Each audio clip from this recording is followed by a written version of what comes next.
juridique. Non. Ah non, mais je l'avoue totalement. Je pense qu'elle va être incompréhensible, cette émission. On part sur des bonnes pentes descendantes. Non, mais une émission surréaliste, ça fait pas de mal de temps en temps. Non, mais vous avez raison. En tout cas, autour de cette table, vous l'avez entendu, Philippe Bilger est avec nous. Bonsoir, mon cher Philippe. Comment allez-vous? Je vais très bien, et vous? Bon, très tant bien. Bien. Virginie Calmels est avec nous, présidente de Futurae, fondatrice de Futurae, École supérieure des technologies de demain et présidente de Croissance Plus. Très chère Virginie, bonjour. Bonjour Cécile, bonjour à tous. Toujours joli. Oui. J'avais dit des moches autour de la table. J'avais demandé depuis le début et à chaque fois on met Virginie Calmels. C'est fou quand même, hein. C'est tellement gentil. Moi j'aime les femmes qui aiment les femmes. Bah ouais, mais parce on croit toujours que ma chère Cécile. On croit toujours que les femmes entre elles s'aiment pas. C'est exactement le contraire. Mais écoutez, je connais cette théorie, elle est quand même discutable. Non mais je parlais en tout bien tout honneur. Vous avez compris. Je suis une hétéro affirmée, moi. Ne changez rien. Parlons vrai. Je m'attendais pas du tout à ce type de. Non, mais bon, ça mange pas de pain. De révélation aujourd'hui. Ça tombe bien, on a un docteur en psychologie autour de cette table. Jean Doredo est avec nous, ça va Jean? Ça va à merveille les amis, heureux de vous retrouver. Qu'est-ce que vous comprenez dans cette phrase? Qu'est-ce que je comprends dans cette phrase? Non, une invite certainement pas. En tout cas, une espèce d'affirmation comme ça, positive action. On pourrait parler de Pride, c'est très à la mode en ce moment. Vous savez quoi, on va reprendre le cours de cette émission. Je pense que ce sera plus clair pour tout le monde. Allez, au sommaire de cette émission, on va revenir sur la diffusion de son documentaire Les Nouveaux Français. Karine Le Marchand, à cette occasion, a affirmé que la France s'accorde trop facilement la nationalité française. Et on vous pose cette question, comme l'a dit Karine Le Marchand, la nationalité française est-elle trop facile à obtenir? Eh bien, vous dites oui à 91%. Vous voulez réagir, le 0826 300 300? Eh bien, moi, je dis oui et non, parce que ça dépend des cas. Et Philippe Bilger, vous dites quoi? Moi, je dis oui. Vous dites oui. Virginie Calmels? En fait, je vais dire plutôt non, mais j'expliquerai pourquoi. D'accord, ok. Le problème, il vient d'ailleurs. Avec Jean Doredo? Et oui, à l'instar de Virginie, je ne pense pas qu'elle soit trop facile à obtenir. Je pense qu'il y a des problèmes, mais ça ne vient pas de là. Allez, on en parlera dans quelques instants. Et la question du soir à 18h10, la candidate du parti d'Éric Zemmour à la mairie de Paris, Sarah Knafo, donc a affirmé que le pass Navigo coûtait 52 € par an. J'achète. Malheureusement, voilà. La réalité est tout autre. C'est plutôt 90 € par mois, voire 1 000 € par an. Et on vous pose cette question, les politiques sont-ils déconnectés? Eh bien, vous dites oui à 97%, vous voulez réagir, le 0826 300 300, et moi je dirais que si avec eux, les politiques étaient déconnectés. Et Philippe Bilger, il dit quoi? Moi, je dis non. Eh ben, vous dites non. Virginie Calmels? Je dis non, et je dis surtout qu'il y a bien d'autres choses sur lesquelles ils sont déconnectés, mais que c'est pas avec ces petites questions un peu Je suis bien d'accord. ridicules qu'on peut en juger. Voilà. Jean Doredo? Alors ils sont évidemment déconnectés, et ces petites questions, c'est le quotidien de millions de Français, notamment de franciliens, en l'occurrence sur le pass Elle Navigo. va être bien cette émission. Yes. Vous avez traité Philippe David de ridicule, je vous signale. Vous avez elle a raison, pas dit ça. Virginie. Si elle l'a pensé. Petite question ridicule, petite Mais question. non, Les la amis- question, je parle de... Non, on en parlera tout à l'heure. À 17h30, vous connaissez ce... voilà, c'est l'alerte. Notre chasseur d'alerte à 17h50 avec le bon Flavio. Écoutez. Oui, bonjour, je vous appelle pour la RS3 à vendre sur le Bon Coin, toujours disponible? Ouais, toujours disponible, ouais. Ouais, je voulais savoir, il y avait marqué diesel sur l'annonce, là c'est une erreur? Ouais. Non, c'est pas une erreur, c'est vraiment diesel. Enfin, un moteur diesel sur une RS3, ça n'existe pas, non? En fait, c'est un moteur de 150 chevaux, mais t'as compris, c'est un S3, c'est pour ça t'as vu. Ouais, c'est la clarté dans la confusion. Vous allez voir que il a une façon d'expliquer les choses que non mais c'est un petit Un teasing. Comardac, c'est énorme. À Vous allez 17. me le... Je vous Décoder, explique. décoder. Bah oui, il est piéton, il peut pas comprendre. Allez, soyez les bienvenus tout de suite, le grand débat du jour. Moi, je suis entourée de jeunes. Ma nièce, elle vient d'avoir le barreau. Elle travaille avec des avocats qui sont internationaux. Et pour la petite histoire, dans son cabinet, elle a des avocats qui viennent de pays étrangers, qui, s'ils ne déclarent pas 50 000 € par an, n'auront pas de renouvellement de leur visa. Ce n'est pas du tout appliqué à la plupart des gens qui sont de passage ici, en France. Et je trouve quand même qu'on donne beaucoup trop facilement, notamment la nationalité française. Les vraies voix Sud Radio. Et en 2025, 62 235 personnes ont acquis la nationalité française par décret ou par déclaration avec une baisse de 6,8% par rapport à 2024. Et on vous pose cette question, comme l'a dit Karine Le Marchand, la nationalité française est-elle trop facile à obtenir? Vous dites oui à 91%. Vous voulez réagir? Le 0826 300 300. Eh ben, ça tombe bien, Pierrette est avec nous à ce même numéro elle nous appelle de Corbière. Bonsoir Pierrette, bonsoir. Bienvenue sur Sud Radio et merci de votre fidélité. Bonsoir. On est ravis de vous accueillir. Est-ce que vous estimez, ma chère Pierrette, que la nationalité française est trop difficile à obtenir, pas assez difficile à obtenir? Alors moi je dis oui et non. Vous êtes comme Virginie. Je vais expliquer pourquoi le non, surtout. Parce que aujourd'hui, la nationalité française, elle est indispensable pour les travailleurs. D'abord, pour obtenir la nationalité française, il faut quand même une rigueur. C'est quand même parler correctement le français, scolariser les enfants dans les écoles de la République française, avoir un emploi, respecter les valeurs. Le mariage ne doit pas donner systématiquement la nationalité ou une régularisation de séjour et surtout avoir un CDI. Voilà, ça c'est ma première. D'accord. Je ne sais pas ce que vous en pensez. Eh ben, on va faire réagir. Tout à l'heure, Virginie, vous disiez que c'est oui et non pour vous. Oui, parce que les chiffres, en fait, nous montrent que le problème, quand on parle d'immigration en France, c'est notamment quand on fait le total de toutes les personnes qui rentrent sur notre territoire. Et on dit, notamment, il y a l'immigration légale, mais l'illégale, on serait à plus de 500 000 par an. Et quand on regarde les chiffres, et vous venez de le dire, Cécile, de naturalisation, en fait, on est sur des proportions assez faible. Pourquoi ? Parce que le processus est finalement assez restrictif malgré tout. Donc je pense que le problème n'est donc pas de savoir si on donne trop facilement la nationalité, mais plutôt si on gère correctement nos flux entrants. Et notamment, l'auditrice vient de le dire très bien, par exemple, il y a le sujet du mariage. Et c'est vrai que là, ce qui peut être extrêmement choquant, vous le savez, c'est que certains maires qui ont refusé de marier des OQTF ont été eux-mêmes poursuivis. Ça, c'est une aberration de notre système qu'on devrait corriger. C'est qu'on ne puisse pas acquérir la nationalité par un mariage, a fortiori un mariage blanc ou un mariage qui serait monté uniquement dans ce but-là. Mais je crois que notre grand sujet, il est plutôt de savoir comment restreindre les flux entrants, pas parce que ceux qui acquièrent la nationalité, en fait, sont passés quand même par un certain nombre d'étapes qui régularisent ou qui valident quand même qu'on ne donne pas la nationalité à n'importe qui. Voilà. Philippe Bilger. En ce qui me concerne, j'ai plutôt une approche psychologique plutôt que juridique. Bien sûr, il y a des conditions pour acquérir la nationalité française, mais dans tous les gens qui l'acquièrent, combien se sentent réellement français et montrent qu'ils le sont dans les crises que traverse notre pays. Donc je serais partisan d'aggraver les conditions pour devenir français en veillant, c'est difficile, à trouver des conditions et des obligations qui révéleraient davantage l'amour de la France qu'aujourd'hui. Et ben voilà, on vous a écouté, on va écouter dans un instant l'avis de Jean Dorido, de Philippe David, bien entendu. On garde le meilleur pour la fin, en fait. Malheureusement, j'ai des contre les exemples. Et avec Pierrette, bien entendu, et vous au 0826 300 300. À tout de suite. Sud Radio. Sud Radio. Parlons vrai. Parlons vrai. Sud Radio. Parlons vrai. Philippe David, Cécile de Ménibus. Est-ce trop facile d'obtenir la nationalité française? En tout cas, c'est ce qu'a dit Karine Le Marchand il y a quelques jours. Et pour en parler autour de cette table, Jean Dorido est avec nous, docteur en psychologie, Philippe Bilger, président de l'Institut de la Parole, Virginie Calmels, présidente fondatrice de Futurae, École supérieure des technologies de demain, et présidente de Croissance Plus. Vous avez deux présidents pour Virginie, c'est fou, incroyable, deux présidentes, avec Philippe David et vous et Pierrette au 0826 300 300. Jean Dorido, vous l'aviez dit tout à l'heure dans le teasing, que vous disiez que non, ce n'est pas un problème. Non, vous disiez que non, ce n'est pas un problème. Ce n'est pas trop facile d'obtenir la nationalité. Alors, je tiens à dire auparavant que je suis fan de Karine Le Marchand et je profite du micro, vraiment, je la trouve super. Voilà.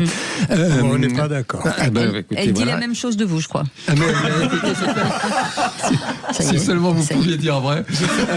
Simplement, non. Ce n'est pas trop facile. Pourquoi ? J'ai quelques exemples autour de moi de personnes qui sont résidents français avec carte de séjour, qui sont vraiment, je vous assure, des Français comme vous et moi, qui ont essayé. Je me rappelle notamment d'une dame qui était cliente chez moi il y a quelques temps. Elle est née au Portugal, elle est portugaise, cette dame. Ça fait peut-être 40 ans qu'elle vit en France, qu'elle travaille, elle a même créé des emplois, elle est entrepreneur, elle paye ses impôts. Elle a voulu 2 fois obtenir la nationalité française en faisant le job, en répondant aux questionnaires et autres. Elle a été recalée les 2 fois, et j'ai d'autres exemples comme ça autour de moi. Donc je ne pense pas que ce soit le sujet.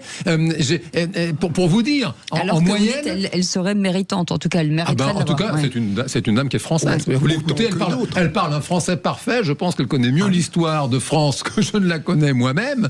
Et je trouve ça très compliqué. Et donc, pour vous dire, c'est une dame qui a renoncé aujourd'hui. Elle a 60 ans et quelques. Elle a dit, écoute, non, Jean, moi, voilà, tant pis. Et je trouve que c'est dommage que la France se prive de ce genre de profil.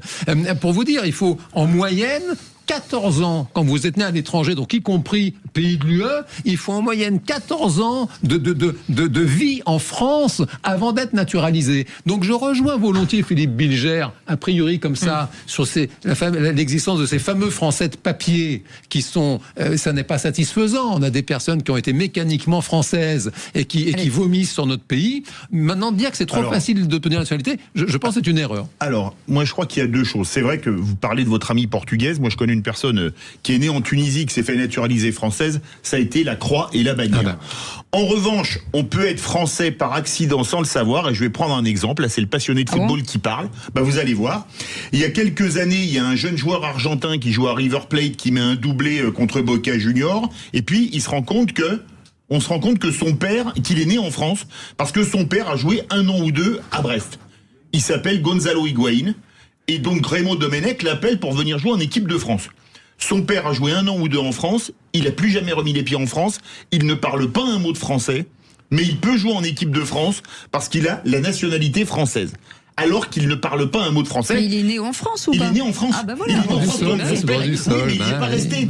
Il parle le droit du sol. Et donc, lui, il disait, moi je suis argentin, la France, ça représente pas rien pour moi, ou pas grand-chose, même si j'y suis né. Donc, il a choisi de porter le maillot de l'équipe d'Argentine. Ce que je conçois tout à fait. Contrairement à Trezeguet, dont le père jouait à Rouen, qui est né, mais qui lui a choisi la France. Vous voyez, 2 cas d'école totalement différents. Mais comment peut-on être français en parlant pas un mot de français, en n'ayant jamais vécu en France ? J'aime bien prendre le cas de Higuaín, parce qu'il me semble emblématique de la folie du système, alors qu'une femme qui a vécu 14 ans en France ne peut pas s'en naturaliser. Allez, Pierrette, vous avez entendu les vraies voix aujourd'hui. Est-ce que ça vous fait changer d'avis ? Non. Je voudrais juste rebondir sur Philippe Bilger. Il a raison quand il dit que pour être français, il faut avoir l'amour de la France. Mon deuxième point, quand on parle de l'amour de la France, toutes ces femmes qui sont venues en France chercher la liberté, en 2010, Nicolas Sarkozy avait voté une loi qui a été appliquée en 2011, interdisant de dissimuler son visage, le voile intégral, le niqab, tout vêtement religieux islamique dans l'espace public. Le laxisme à l'époque de la gauche a déclenché un tollé contre la droite, accusant de racisme et de tous les maux alors. Pourtant, parlant de la discrimination, 14 ans après, on voit les dégâts. L'instabilisation pour notre pays est en danger. Toutes ces femmes qui nous narguent, et quand dans tous les autres pays, les femmes meurent pour la liberté, je pense que les femmes qui sont en France ont le droit de cette naturalisation. Ensuite, nous avons besoin de l'immigration pour faire le sale travail que les Français ne veulent pas faire, les éboueurs, les manœuvres, les ménages industriels pour les femmes la nuit, le travail agricole dans le BCP, et les femmes de ménage dans les hôpitaux, les EHPAD, sont obligées de faire des contrats avec les pays du Maghreb pour assurer les services, pour maintenir la santé de nos Français. Pendant ce temps, les médecins et les infirmiers siphonnent le budget des hôpitaux en ne faisant que des vacations. Ça coûte une fortune. Alors, moi, ma dernière chose, pour être français, il faut avoir un emploi, respecter nos valeurs. Le mariage ne doit pas être systématiquement donné pour une nationalité et une régularisation de ces jours. Et ensuite, ce qui est très dangereux pour notre France est la régularisation. les conseils départementaux, certains, refusent d'appliquer les 15 heures de travaux d'intérêt généraux.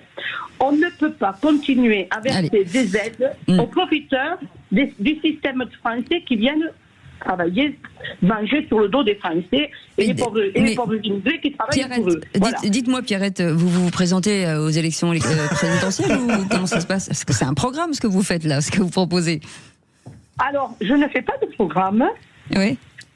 Mon âge, ça ne m'intéresse plus. Vu la situation. On dirait pas. Parce que c'est étayé. Elle aurait pu être ministre. Je vais juste vous dire, aujourd'hui, je ne travaille qu'avec des jeunes de 20 à 30 ans, où la génération des quinquas leur ferme la route et les ambitions de faire des projets, parce qu'ils estiment qu'ils ont le temps et que d'abord c'est à eux avoir des ambitions sur les mandats, justement, des politiques et tout. Voilà. D'accord. Non, Pierrette, alors bougez pas. Ça m'intéressait à l'époque, mais aujourd'hui c'est plus à l'ordre du jour. Pierrette, on va faire réagir nos vraies voix autour de cette table. Philippe Bilger. En effet, c'est impressionnant d'avoir une intervention aussi structurée. Voilà une personne qui a beaucoup réfléchi au problème, mais elle ne m'oblige pas à me contredire par rapport à ce que j'ai dit initialement. Je pense que si on peut inventer des conditions qui permettent de mieux sonder le cœur et les reins de ceux qui veulent devenir français, ce sera une bonne chose. C'est ce qui énerve aujourd'hui les Français, Virginie Calmel, justement, que certains estiment que la nationalité française est dévoyée et laissée à tout le monde facilement. Je pense que dans la remarque de Philippe Bilger, que je trouve très juste, il y a aussi cette notion de double nationalité. C'est aussi ça le problème. C'est-à-dire qu'on a un certain nombre de personnes qui ont acquis la nationalité française, soit, comme le disait Philippe David, parce qu'ils sont nés en France, voilà, soit parce qu'ils sont eux-mêmes des enfants d'autres personnes nées en France, mais qui finalement se revendiquent d'une appartenance ou d'un attachement à une deuxième nation. Et je pense que ça, c'est un des cœurs du problème. C'est-à-dire, ne faudrait-il pas, non pas durcir davantage, parce que les 14 ans de moyenne, c'est vrai que c'est quand même assez élevé, mais d'avoir finalement un choix à faire, et en disant, si vous embrassez la nationalité française, vous embrassez le drapeau, vous embrassez la culture, mais aussi vous renoncez d'une certaine façon peut-être à cette notion de double attachement. Ça, c'est la première remarque. Et la seconde, je voudrais quand même rappeler que Emmanuel Macron, dans sa loi Asile-Immigration de 2018, a élargi le regroupement familial aux frères et aux sœurs. Et ça, c'est un des sujets. C'est que quand on dit est-ce que c'est difficile d'acquérir la nationalité? Oui, d'une certaine façon, c'est difficile, sauf dans les cas où là, ça devient très facile. Le mariage, et parfois avec carrément, exactement, avec carrément un dévoiement avec du mariage blanc. Mais le regroupement familial qui fait que la fratrie, etc., favorise le fait d'acquérir la nationalité pour des gens qui peut-être ne se sentent ni français ni n'ont fait grand-chose pour leur pays. Non mais là, je suis assez d'accord. Pour moi, il faut remettre tout à plat. C'est-à-dire que je suis pour le droit du sang automatique. Vos parents sont français, ou un de vos parents sont français, mais pour le droit du sol, je pense qu'il y a beaucoup de choses à revoir, à mon avis. Et après, alors un dernier mot, c'est les Français par le sang versé. Là, moi, je suis tout à fait d'accord que par exemple les légionnaires qui ont servi, eux, sont naturalisés très vite, même à la fin d'un premier contrat de 5 ans. Oui, alors bien sûr sur le sang versé, évidemment. Maintenant, enfin, c'est un peu mettre la charrue avant les bœufs, si j'ose dire, de se poser cette question, parce que la question majeure, ça veut dire quoi être français? Pierrette nous parle du président Sarkozy. Alors il avait dit la princesse de Clèves, on s'en fiche. Il l'avait dit en des termes moins élégants. Ça pas nécessaire d'avoir lieu princesse de Clèves pour être français. Monsieur Macron, l'actuel président, a expliqué qu'il n'y avait pas de culture française, qu'elle n'existait pas. Donc il faudrait peut-être quand même d'abord se mettre d'accord autour d'une table pour savoir ça veut dire quoi. C'est quoi le cadre? Mais oui, ça veut dire quoi être ou ne pas être français? C'est comme Shakespeare, quoi. C'est vraiment la question. D'abord poser ce préambule, et puis c'est un fait. Le regroupement familial typiquement qui remonte à Giscard d'Estaing quand même, parce que c'est les patrons qui voulaient tellement de la main d'œuvre bon marché à l'époque, donc ça fait plus de 50 ans maintenant. Qui a ouvert les portes plein pot. Et c'est vrai que tout ce qui est mécanique, en réalité, hormis pour effectivement les militaires, tout ce qui est mécanique semble assez insatisfaisant, parce qu'il y a des personnes qui n'ont même pas envie d'avoir la nationalité et qui l'obtiennent mécaniquement. Merci mes amis, merci beaucoup Pierrette d'avoir été avec nous. Dans quelques instants, Seul contre tous, Jean Dorido, Philippe Bilger aussi. En attendant, on va vous offrir un cadeau juste avant de partir là, à la pub. Bah ouais, mais on est comme ça. C'est le moment pour vous de jouer sur Sud Radio et on vous offre un bon d'achat de 200 €. Et ce qui n'est pas... c'est quand même un très beau cadeau, surtout on est proche de la Saint-Valentin. Je dis ça, je dis rien, faites ce que vous voulez. Pour le vent à la française, le vent à la française crée des accessoires élégants fabriqués artisanalement en France. Vous pourrez sélectionner des bracelets durables et symboliques inspirés de la rose des vents. Alors, messieurs, si vous entendez ce message, vous envoyez un SMS, vous les écrivez Sud, S-U-D au 7 20 18, Sud au 7 20 18, et ce cadeau sera pour vous, en tout cas pour l'autre, j'ai envie de dire. You see what I mean? Allez, bon les amis. C'est à peine suggéré. Je me dis ça, je ne dis rien. Voilà, c'est ça. C'est pas de ma faute si ce soir vos épouses vont demander si vous avez joué pour le cadeau. Moi, j'ai dit si pour rien, j'ai fait ce que j'ai pu. Allez, on fait une petite pause et on revient dans un instant. À tout de suite. Sud Radio. Sud Radio. Parlons vrai. Parlons vrai. Sud Radio. Parlons vrai. Philippe David, Cécile de Ménibus. Chers amis, bienvenue dans Les Vrais Voix. On est très contents quand vous venez bavarder, discuter, débattre avec nous. Et puis on aime bien que vous vous abonniez à notre chaîne YouTube. Et puis on aime bien que vous nous regardiez aussi, que vous nous fassiez des cookies. Des cookies. C'est bon les cookies. Vous pouvez nous en envoyer, on les dégustera en direct à l'antenne. C'est les seuls gâteaux qu'il n'y avait pas dans le bureau. Hein. Ça se voit que j'ai faim ou pas? Ouais, ça se voit, ouais, c'est terrible. Il y a toujours un mot qui sort quand c'est le week-end, quand j'ai faim, c'est terrible. Jean Dorido est dans la place. Docteur en psychologie, yes. Ça va Jean? Ça va à merveille, heureux de vous voir les amis. Prouvez-le. Ne me tentez pas, Cécile, c'est pas j'en remets la veste. Non, c'est vrai, j'ai fait une erreur, je retire. Philippe Bilger est avec nous, Virginie Calmels, présidente fondatrice de Futurae, École supérieure des technologies de demain et présidente de Croissance Plus, et notre Philippe David national, bien entendu. Tout de suite, c'est Seul contre tous. Les vraies voix Sud Radio, Seul contre tous. Mon cher Philippe Bilger, sur Jack Lang et d'autres, j'ai horreur des courageux après la bataille. En effet, ma chère Cécile, je considère que la vertu qui fait le plus défaut à la France d'aujourd'hui, dans tous les secteurs où on aurait besoin d'elle, c'est le courage.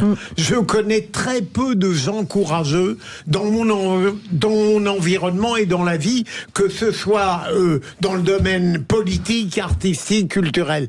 C'est parce que je considère que le courage est une vertu capitale que je déteste les courageux d'après la bataille. Je n'aime pas la manière dont, maintenant que Jack Lang est à terre, on raconte, on rapporte, on pourfend ses attitudes alors qu'on les connaissait avant. Je n'aime pas ces gens qui en permanence attendent que quelqu'un soit en déclin pour afficher une détermination trop facile. Je n'aime pas, par exemple, un Jean d'Ormesson qui attend la mort de François Mitterrand pour dire qu'il a parlé à un certain moment du lobby juif. Je n'aime pas tous ces gens qui sont profondément lâches en invoquant un courage trop confortable.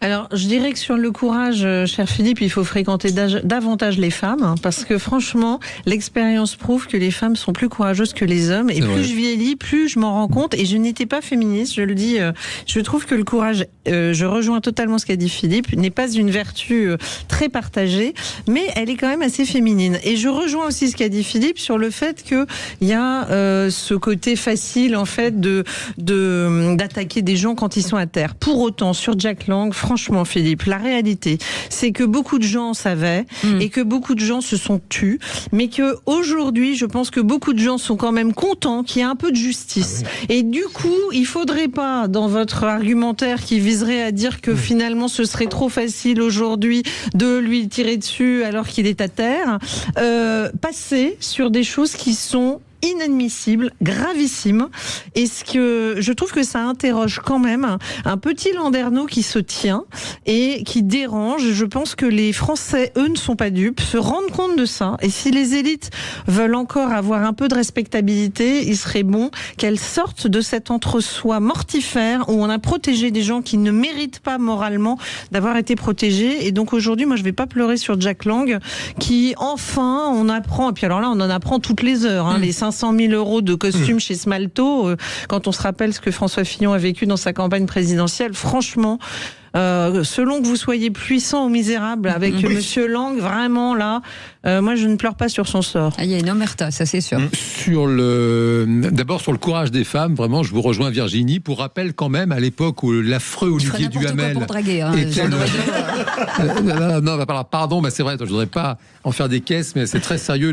Olivier Duhamel, bon, dont les actes absolument ignobles ont été révélés par sa belle-fille Camille Kouchner, à l'époque où c'était le grand Manitou intouchable de Sciences Po, seule Aurélie Filippetti à l'époque avait mouillé le maillot en allant voir la direction en disant mais quand même j'ai appris des choses très très graves, et ça avait été mis sous le tapis. Donc vraiment là-dessus je vous rejoins.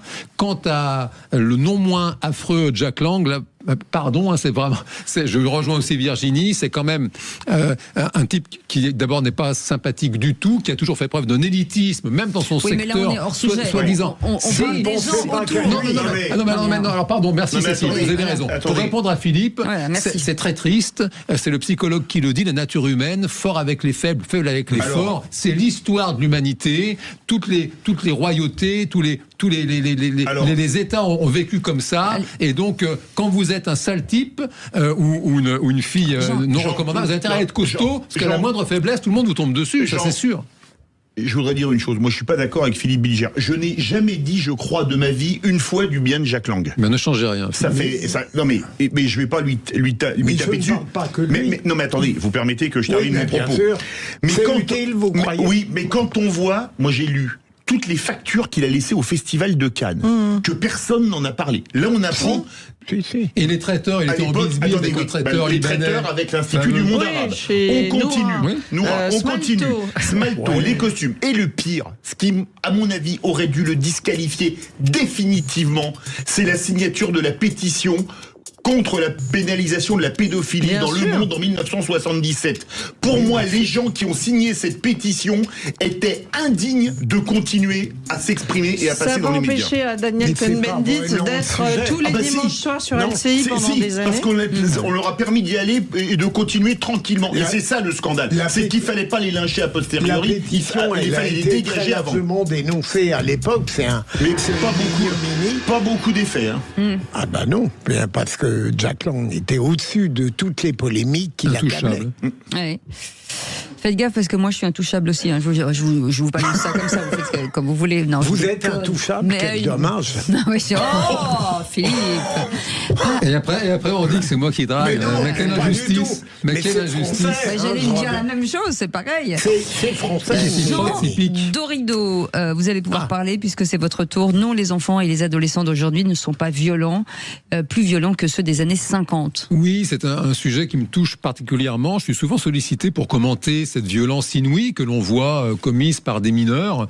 Et c'est vrai que c'est absolument tragique. On a encore eu le cas de Ethan qui a été tabassé, menacé de mort à Lyon.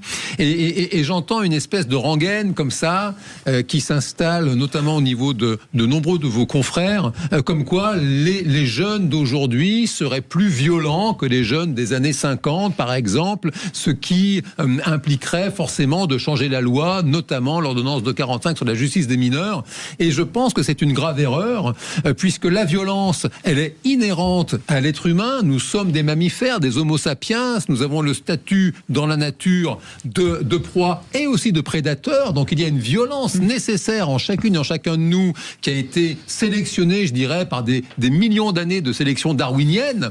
Et l'un des points culminants de l'existence de cette violence, c'est précisément la jeunesse. Marinetti l'a dit bien avant moi. On a vu tous les groupes de jeunes extrêmement violents dans des circonstances terribles, chez les Khmers rouges par exemple, où ils ont commis des atrocités effroyables, les enfants soldats, justement pour expliquer que ce n'est pas les jeunes qui sont plus violents, c'est tout ce qui les entoure, la société que nous formons les uns et les autres, qui n'est plus en capacité aujourd'hui de contenir cette violence. Ce qui contient la violence chez un jeune, c'est son éducation à tous les niveaux d'une société. Et c'est ça aujourd'hui qu'il faut réparer et non pas punir plus sévèrement les jeunes qui ne sont pas punis d'ailleurs. C'est un scandale. J'ai 3 objets objection, votre honneur. Il est très difficile, face à un savoir indiscutable, d'opposer une contradiction. Mais il me semble tout de même, Jean, de manière très modeste, qu'il y a 3 éléments qui montrent que votre point de vue, et il est, je dirais, pollué par un humanisme de bon aloi. C'est le fait, d'abord, que différence entre les mineurs, parce que le rôle et l'éducation des parents ont radicalement décliné. Ah oui. Oui, mais ça touche directement les mineurs. Deuxième élément, les apports extérieurs de la société aujourd'hui sont radicalement plus nuisibles que ceux qui existaient dans les années 50. Et puis, pardon d'émettre cette banalité, mon cher Jean, mais il suffit de constater la quotidienneté où des mineurs commettent à des âges invraisemblables des délits et des crimes. Donc vous avez voulu rester psychologue. Moi, je pense que le citoyen a plus raison que vous. Alors, je suis pas du tout d'accord avec Jean. Je trouve quand même que ce qui est flagrant et qui nous interpelle, c'est le mode opératoire de cette violence. Quand vous décrivez que la violence est inhérente à une forme de jeunesse et trouvez aussi dans l'éducation, dans plein de choses, sa source, certes, mais ce que l'on constate quand même, et là je pense que, alors vous savez peut-être mieux que moi les statistiques sur le sujet, mais ce qu'on constate en tout cas, je dirais, juste dans la presse et dans les faits divers, c'est le mode opératoire. C'est-à-dire que notamment ces couteaux, notamment ces façons, c'est pas de la simple violence, c'est de la mise à mort où c'est éventuellement capable d'entraîner la mort avec des armes blanches. Ça, c'est quelque chose, pardon, mais dans les années 50, alors j'étais pas née, mais je ne suis pas certaine qu'on avait les mêmes modes opératoires et qu'on avait les mêmes statistiques dans des classes très jeunes en plus, puisque là, comme le soulignait Philippe Bilger, notre problème, il est aussi lié à l'âge des personnes qui commettent ces atrocités. Et de ce point de vue-là, même si votre démonstration était brillante, moi je ne la trouve pas convaincante. J'ai vraiment le sentiment qu'on a des jeunes ensauvagés et vraiment qui passent à l'acte d'une mise à mort ou d'une tentative de meurtre avec des armes blanches. Alors, il y a deux choses. J'en rappelais les Khmers rouges. Alors, c'est sûr que dans les régimes totalitaires, il y a eu les pires horreurs. Hein, les jeunesses hitlériennes, le Volkssturm, les gardes rouges sous Mao, les Khmers rouges. Mais maintenant, on voit des choses. Vous savez, Elias qui a été tué à coups de machette, c'est exactement le modus operandi par les Hutus du génocide Tutsi au Rwanda. Faut quand même regarder les choses. Et moi, je ne crois... Ben non, mais c'est pour tuer quelqu'un à coups de machette... Mais là, on parlait en France, là. Mais c'est en France. Mais c'est en France. Oui, mais ce que je veux dire par rapport à Jean, c'est que... C'est pour ça que dans les années 50, ou nous, dans les années 70 ou 80 à l'école, on se mettait des tartes, on se mettait des nions, on finissait chez le directeur et on prenait une colle, mais on n'aurait jamais eu un couteau avec nous. Jamais de la vie. Alors, bon, d'abord, je suis ravi que ça suscite le débat, tout ça. Quand j'écoute Philippe Bilger, je ne nous trouve pas en désaccord. C'est l'éducation qui fait défaut aujourd'hui à tous les niveaux. Les parents qui souvent sont démissionnaires, l'école qui a perdu toute forme de verticalité et d'autorité, les valeurs que nous sommes censés incarner, les valeurs de la République, tout le monde en parle, personne ne les voit. Marianne, personne ne l'a jamais vue qu'en statue, cette dame. Ça va à l'encontre de ce que vous dites. Vous dites qu'ils ne sont pas plus violents. Ils ont la même violence, ils ont 2 bras, 2 jambes, 23 paires de chromosomes par cellule, ce sont les mêmes que sous Platon. L'être humain ne change pas. Donc la violence, elle est la même. Simplement, cette violence qui, dans une société civilisée, est encadrée et contenue, aujourd'hui, elle n'est plus, de par ce manque d'éducation. Je vous arrête. Elle n'est plus contenue. Et si je peux revenir sur les couteaux. Non, mais si on peut pas vous répondre. Si je peux revenir sur les couteaux, parce que j'en ai parlé sur un plateau il y a quelques temps. J'ai vu West Side Story quand j'étais gamin. West Side Story, c'est un film des années 50 et on a des bandes de mômes qui se battent à coups de couteau. Je regrette. C'est vieux comme le monde. Excusez-moi, le monde, les hommes ne sont pas les mêmes, sont les civilisations depuis Platon ou aujourd'hui. Ils n'ont pas changé. Excusez-moi, regardez les violences dans un pays comme l'Afghanistan ou dans un autre pays civilisé. Je peux vous dire que c'est pas la même chose. C'est la situation qui crée la violence, c'est pas l'être humain. J'y crois pas systématiquement. L'être humain même, mais il n'agit pas de la même manière. Qu'est-ce que ça vaut? Les amis, ce sera le mot de la fin. Vous restez avec nous dans un instant. L'info en plus, je ne sais pas qui a gagné, qui a perdu, mais en tout cas, c'était intéressant. Merci beaucoup à vous. Dans un instant, l'info en plus, à partir du 9 février 2026, les routes départementales de l'Eure repassent à 90 km/h, comme 52 départements aujourd'hui. Alors, bonne ou fausse bonne idée, on va en parler avec Pierre Chasseret qui sera avec nous dans un instant. Et j'ai une petite pensée pour notre ancien Premier ministre. Ah bah oui. Doudou. Édouard Philippe. Édouard Philippe. Oui. Ouais. Qui avait créé les Gilets jaunes. Oups, la boulette, j'ai envie de dire. Allez, on en parle dans un instant. Sud Radio, Cécile de Ménibus. Et ça débat dans cette émission, c'est ce qu'on aime. On aime, parce que moi, les gens qui sont tous d'accord, j'ai un peu de mal. Et en l'occurrence, on n'est pas du tout d'accord avec Jean Dorito. Voilà. Mais bon, voilà, c'est intéressant en tout cas. C'est très jouissif d'être seul. Ouais, c'est bien. Je ne vous fais pas dire, mon cher Philippe. Alors, attendez, faut que je comprenne cette phrase. Bon, on n'est jamais mieux servi que par soi-même. Oui, c'est ça. J'y penserai ce soir. Philippe Bilger est avec nous. Virginie Calmels, présidente fondatrice de Futurae, École supérieure des technologies de demain, et présidente de Croissance Plus. Et tout de suite, c'est l'info en plus avec Les vraies voix Sud Radio. J'allais dire bien sûr avec Philippe David aussi, parce que j'ai tendance, bon, je vous le dirai demain. À partir de lundi, les amis, 2026, les routes départementales de l'Eure repassent à 90 km/h, comme 52 départements pour l'instant. Pierre Chasseret est avec nous, délégué général de 40 millions d'automobilistes. Pierre Chasseret, bonsoir. Salut Cécile, bonsoir Pierre. à tous. Bonsoir. Pierre, ça y est, j'ai envie de dire, le département du Premier ministre vient de basculer, donc ça veut dire que derrière, tout le monde va basculer. Ouais, ça y est, c'est l'heure. Hein. Voilà, l'heure bascule à 90 km/h. Non mais vous aviez une petite pensée, Cécile, pour le Premier ministre. Moi, c'est même plus une pensée, c'est vraiment une question que j'ai envie de lui poser. À Édouard Philippe, j'ai envie de lui demander, mais pourquoi cette idée folle un jour d'inventer le 80 km/h ? Ça a été tellement une stupidité qui n'a servi à rien en termes de sécurité routière. Ça a coûté un fric pas possible. Il a fallu changer des panneaux. On va remettre le 90 et tant mieux, parce que les chiffres de l'accidentalité, c'est un camouflet. On nous avait promis une réduction de 450 tués par an sur les routes. Bilan, on a eu plus de morts. Je le dis en souriant, mais c'est catastrophique. C'est catastrophique parce qu'on est toujours ancré sur la vitesse en France. Ouais. Alors qu'à côté, protoxyde d'azote, alcoolémie, stupéfiants. On parle beaucoup de la vitesse, mais je rappelle quand même que la drogue là, et surtout l'alcool sont aussi un fléau. Et puis ça n'empêche, il y a plein de gens qui disent ouais, mais moi je veux rouler à 80. C'est pas parce que c'est limité à 90 que vous pouvez pas rouler à 80. Ça c'est un sujet bien entendu. Je voulais vous poser une question intelligente pour une fois. Ça y est, ça m'échappait. Je ne sais plus. Voilà, je ne sais plus. Du coup, je suis partie sur un autre truc.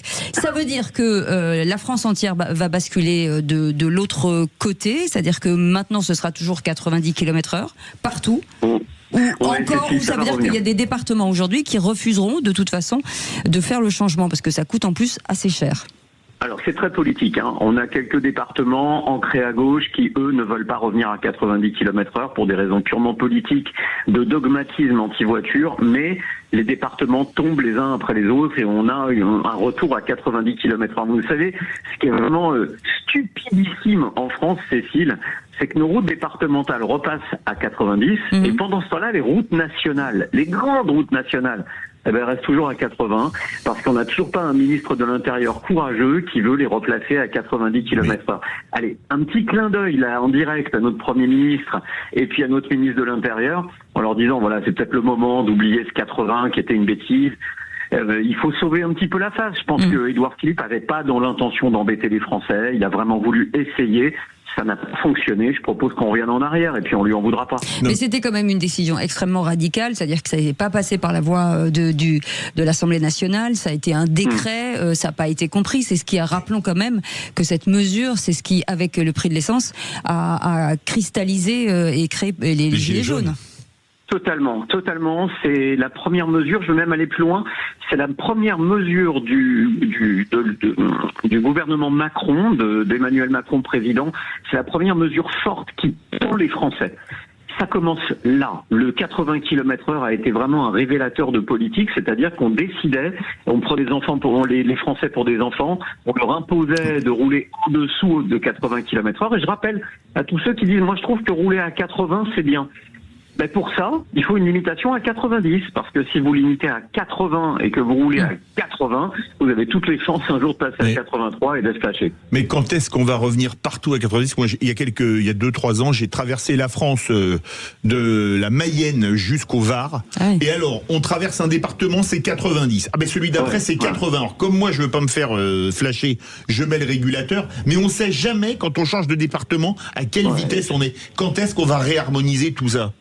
Ouais, puis ça, Philippe, c'est dramatique parce que ces changements incessants de limitation de vitesse, un coup c'est 80, un coup c'est 90, devinez dans quelle zone va se situer le radar. Donc c'est la 80. Ouais. Bien sûr. Mais Pierre Chasseret, aujourd'hui, on est clair que ceux qui ont plus souffert, en tout cas, c'est la ruralité, c'est toujours ceux qui ont en plus vraiment besoin de leur voiture. Et c'est ça qui est dur. C'est pire, Cécile, bien sûr, ça a touché la France des régions, mais plus que ça a touché surtout ceux qui roulent beaucoup et sur des routes qu'ils ne connaissent pas. Je vous mets au défi de traverser la France comme ça et de pas vous faire flasher. C'est un vrai sport, hein. Il faut vraiment avoir les yeux rivés sur le compteur, donc de fait, on les a plus sur la route. Je crois davantage, et puis je vais résumer ça en une phrase. Avant le 80 km/h, les Français roulaient en moyenne à 82,5 km/h sur les routes. 82,5, ok ? Donc ils étaient dans les clous. Limité à 90, les Français roulaient à 82,5. Eh bien, depuis qu'on est passé à 80, les Français roulent à 82,1. C'est-à-dire qu'en fait, on a placé les Français dans l'illégalité. Et c'est ça qui me gêne. C'est que celui qui était considéré comme un automobiliste prudent avant a basculé du côté chauffard, verbalisable. Et ça, c'est inacceptable. Eh bien voilà, merci beaucoup Pierre Chasseret en tout cas d'avoir nous avoir donné toutes ces informations. Délégué général de 40 millions d'automobilistes. En tout cas, après cette arnaque du 80, c'est l'arnaque de Flavio Le Bon Coin. Bonsoir Flavio, comment ça va ? Bonsoir, ça va bien et vous ? Ça va. Moi, je vous le dis, quand j'achète une voiture, je veux que le moteur corresponde avec la voiture que j'achète. On est d'accord ? Un peu comme tout le monde, oui. Voilà, ça me paraît jusqu'ici, ça me paraît logique, mais c'est pas logique pour tout le monde. Donc on écoute. Oui, bonjour, je vous appelle pour la RS3 à vendre sur Le Bon Coin, toujours disponible ? Ouais, toujours disponible, ouais. Ouais, je voulais savoir, il y avait marqué diesel sur l'annonce, là c'est une erreur ? Ouais. Non, c'est pas une erreur, c'est vraiment diesel. Enfin, un moteur diesel sur une RS3, ça n'existe pas, non ? En fait, c'est un moteur de 150 chevaux, mais t'as compris, c'est un RS3, c'est pour ça que t'as vu. Il y a combien de chevaux dans la voiture, la moteur ? 150. 150. Alors c'est pas une RS3, non ? Non, elle a le kit RS3, les pots énervés du RS3. Hein. Le bruit, le design, elle a tout en fait, tu vois. C'est vraiment RS3. Mais c'est le prix d'une RS3, mais alors que c'est une Audi A3 au final. Ouais, mais oui, mais c'est pas pareil, tu vois. Une voiture, tu l'achètes, l'esthétique en premier, tu vois. T'achètes pas le moteur, t'achètes la façade d'une maison. T'achètes pas la maison tout de suite dedans, tu vois. Bien sûr. Donc c'est la façade. Non. Oui, c'est logique ce que je te dis. Non. Pas pour moi, du moins. C'est pas comparable. Le moteur d'une RS3 avec une Audi A3. Alors on a autant acheté une Audi A3. Ouais, mais là, Matt, je t'explique. La mienne, elle est mieux faite qu'une RS3. La fille de ma mère, la voiture, tu lui donnes. Le gars dans la rue, il sait pas que c'est pas une RS3. Ouais, mais c'est une RS3 à 100%. On va pas se mentir, la voiture, tu l'achètes pour les gens aussi. Ah oui, d'accord. Eh oui. Alors j'achète au prix d'une A3. En fait, tu veux pas comprendre. Il y a rien qui change. Arrête de... Là, tu fais le con, là. Là, tu m'appelles, tu fais le con. Il y a rien qui change, Kaou. C'est la voiture. C'est un RS3 quitté. Il est quitté. Ouais. Au final, ça revient au même. J'achète une... Là, je te mens pas. Je vois que tu fais le gars, tu comprends pas. J'ai pas de temps à perdre. C'est enculé. Me rappelle pas. Je te bloque. Me rappelle pas, je te bloque. Non, forcément, vous achetez une voiture et dans le moteur, avec un moteur de 2 chevaux. Donc, au lieu d'avoir le moteur hyper sportif. Donc c'est vraiment l'arnaque la plus totale. Je ne comprends pas que vous l'ayez pas acheté parce que finalement, c'est ce il a raison, le monsieur. On achète les voitures pour les autres, bien entendu. Et pour on achète la façade, pas l'intérieur. Et on a trouvé la première RS3 équipée d'un moteur diesel. Ah oui, ça c'est nouveau. Et en plus, on se fait engueuler. C'est ça qui est dingue. Et en plus, on se fait insulter. Voilà, c'est ça. Enfin, vous comprenez pas rien, Flavio, c'est pas possible.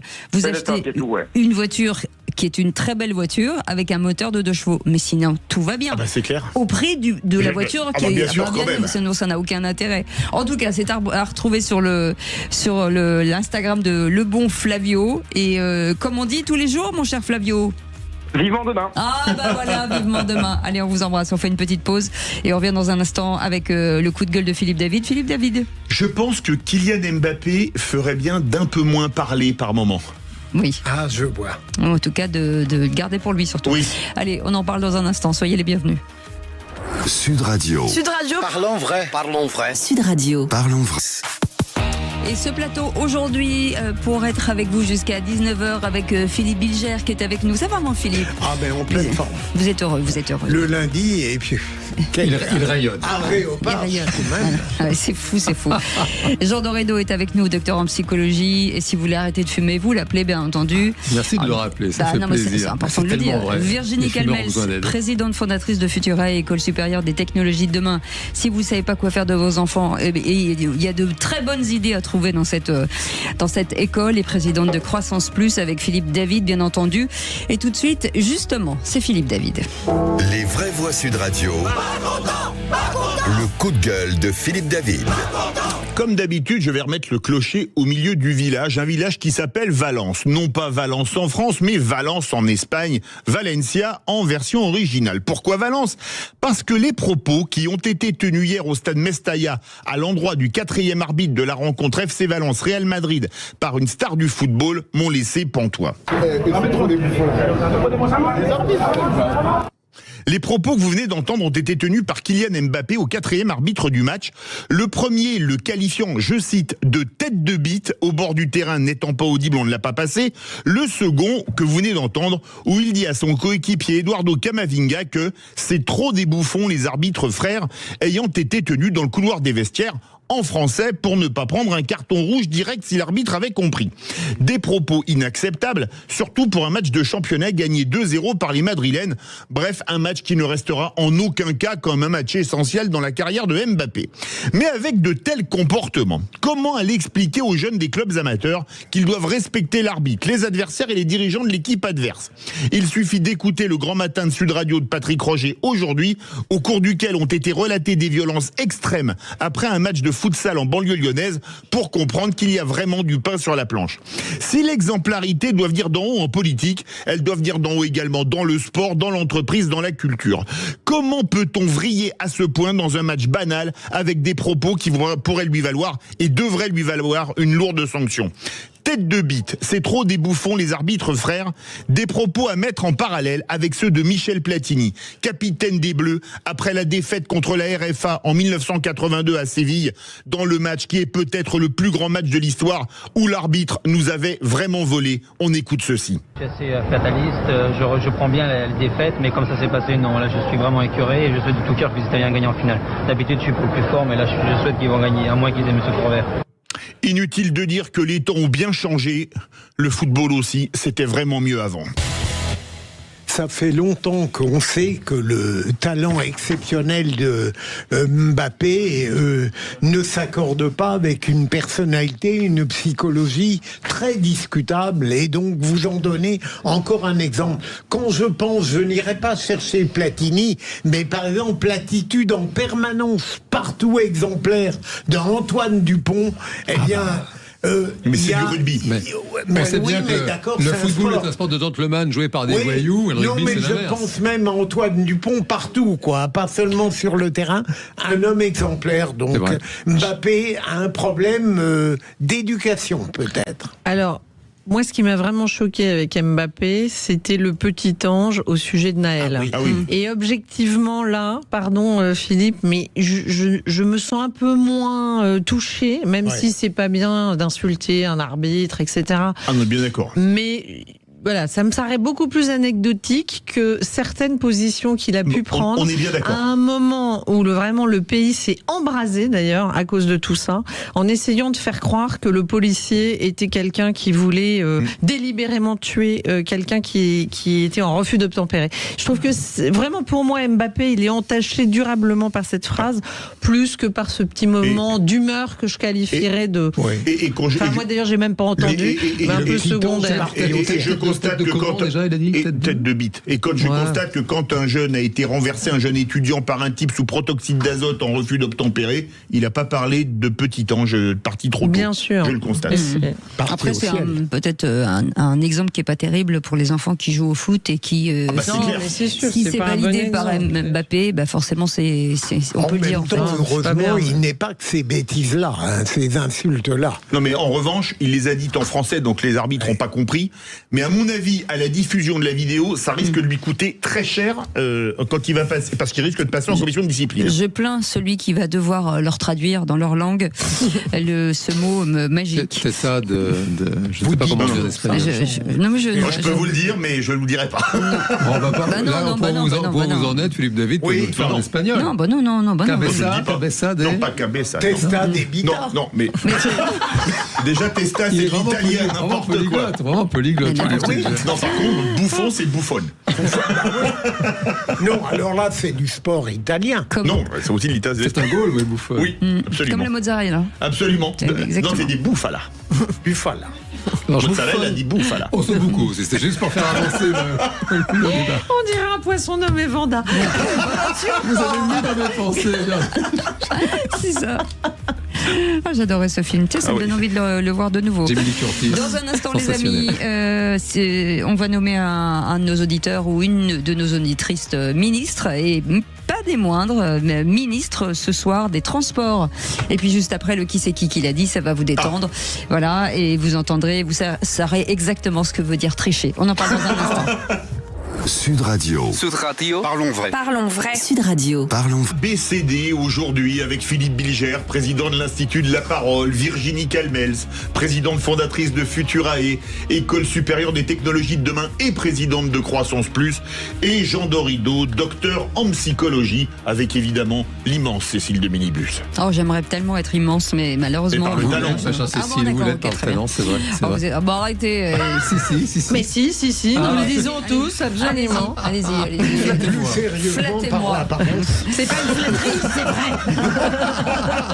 vrai. La folie des grandeurs, là. Les allumettes, paf. Allez, tout de suite. Et si vous étiez ministre? Les vraies voix Sud Radio, si j'étais ministre. Qu'est-ce que je vais devenir? Je suis ministre, je ne sais rien faire. Mais non, vous allez bien trouver quelque chose à faire. En tout cas, Sylvain est avec nous d'Avignon. Bonsoir, monsieur le ministre. Bonsoir. Merci de nous, en tout cas d'avoir accepté notre invitation pour votre première prise de parole en tant que ministre. Ministre des Transports, ça veut dire que forcément vous avez réfléchi éventuellement à des propositions à faire au Premier ministre. Je l'ai bien fait là. Oui. Là, ça, c'est, oui, c'est bien. C'est sincère. Pour y être porte-parole du gouvernement. On vous écoute, Sylvain.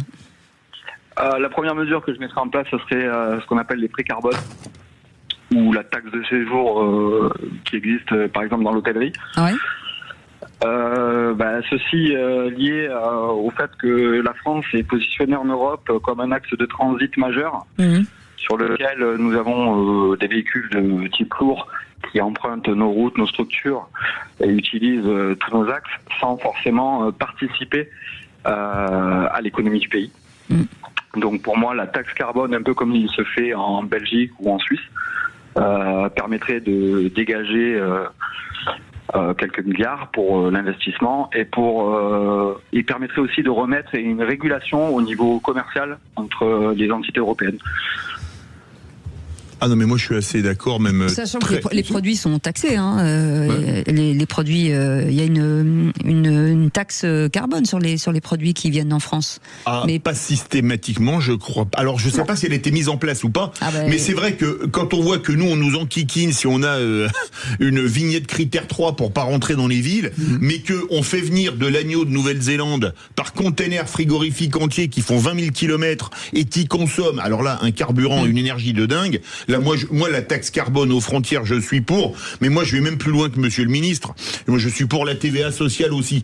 C'est bizarre. L'Allemagne l'a mise en route et elle a beaucoup mieux préservé son industrie que nous. Il n'y a pas une relation de cause à effet? Il n'y a pas que ça. Dans la taxe carbone aussi, c'est la taxe pour l'utilisation des routes. Parce que en Suisse, quand on va en Suisse, on paye une vignette annuelle pour les autoroutes. Qui n'est pas très cher, soit dit en passant. Vaut mieux payer la vignette d'autoroute en Suisse que les péages en France.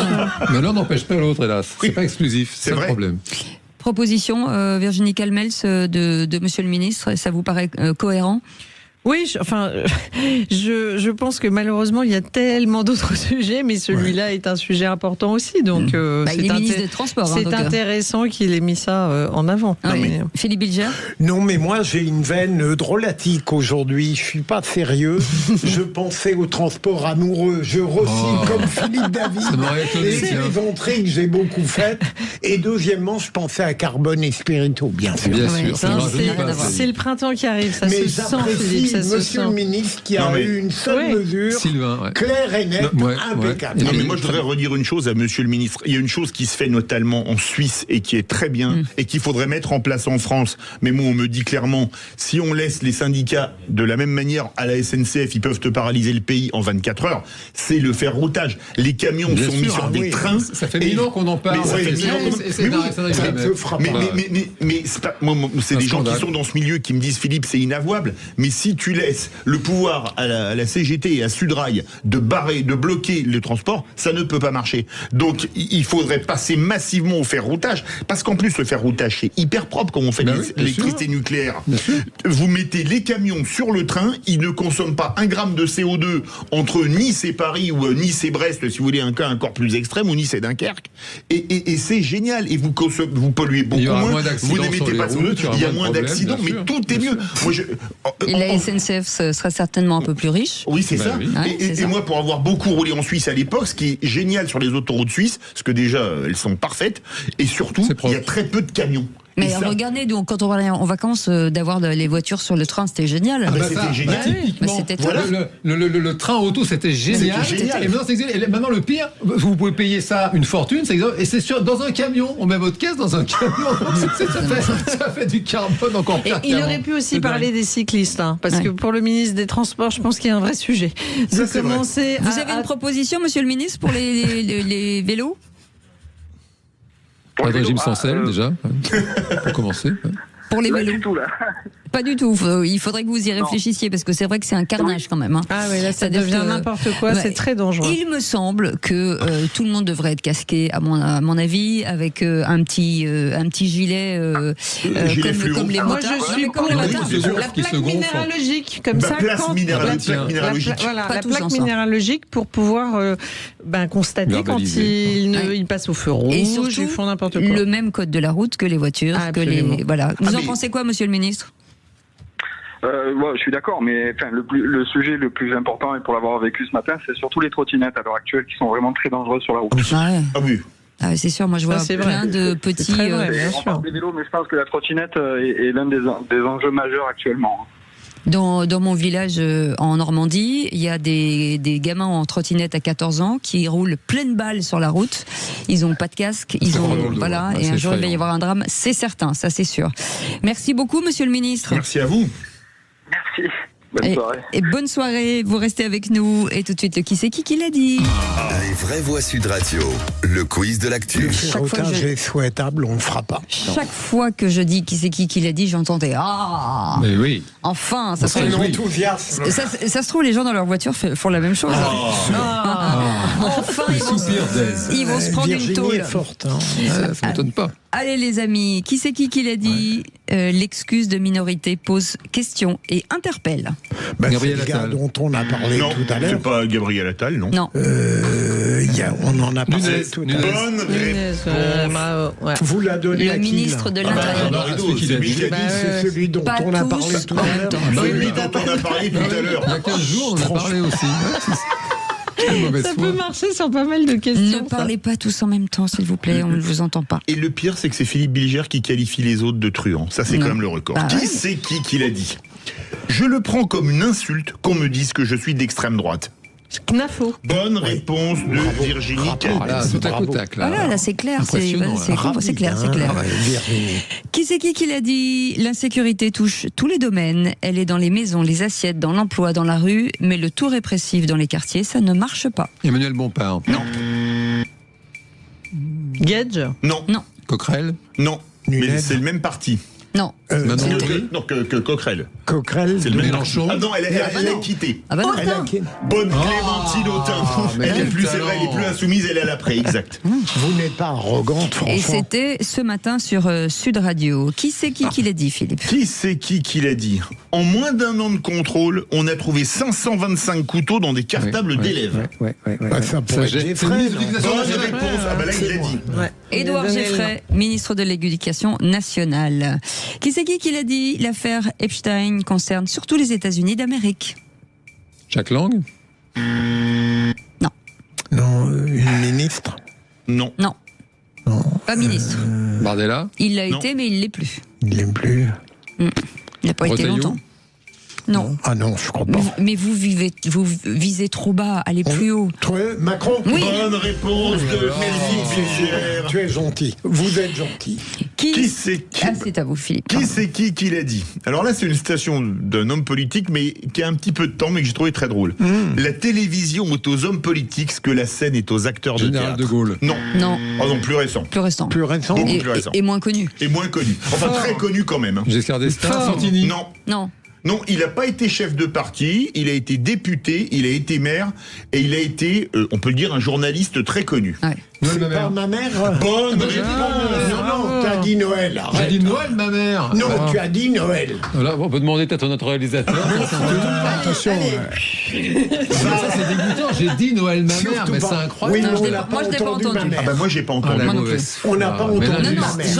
Non, Jean, je vous le dis, je ne l'ai pas entendu. Moi, je crois qu'il l'a dit, Jean. Ah, merci Virginie. Il me semble, j'ai entendu que Noël, j'ai pas entendu ma mère. Parce qu'ensuite, il y avait ma mère. Non, mais de toute façon, c'est la France contre lui. Donc, moi, je crois qu'il a dit ma mère. Il a oublié Noël.